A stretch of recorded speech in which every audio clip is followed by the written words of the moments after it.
avec vous pour Cugnot, première.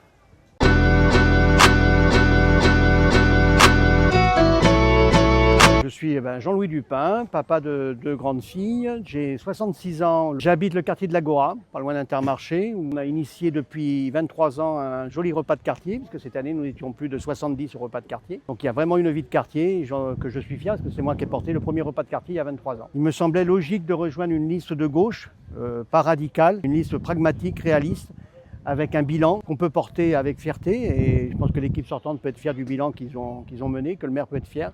Et c'est pour ça que j'ai rejoint sans ambiguïté cette liste conduite par Albert Sanchez. Ce qui me tient à cœur sur Cugnot, c'est que les citoyens vivent le mieux possible, que tout le monde se sente bien dans la commune, une ville sereine, apaisée, une ville écologique, mais je pense que tous les partis sont écologiques. Il n'y a pas simplement se revendiquer avec l'étiquette écologie les Verts pour se dire qu'on est vert. Je pense que tout le monde est vert. Et sociale et républicaine, pour moi c'est très important. Alors qu'est-ce que je peux apporter pour la liste à Cugnot? Mon expérience, j'ai été élu de 2008 à 2013, j'étais adjoint donc à environnement, transport, propreté, etc. Travaillé sur la vie des quartiers aussi. J'ai beaucoup aimé cette expérience de 5 ans. J'espère continuer à amener cette expérience-là dans cette nouvelle équipe pour continuer à ce que Cugnot se développe dans la sérénité. Aujourd'hui, il y a une liste qui est conduite par Albert Sanchez qui vient de faire un mandat de 6 ans, qui a un bilan. Le bilan est porté par le maire, il ne peut pas être porté par une autre liste, quelle qu'elle soit.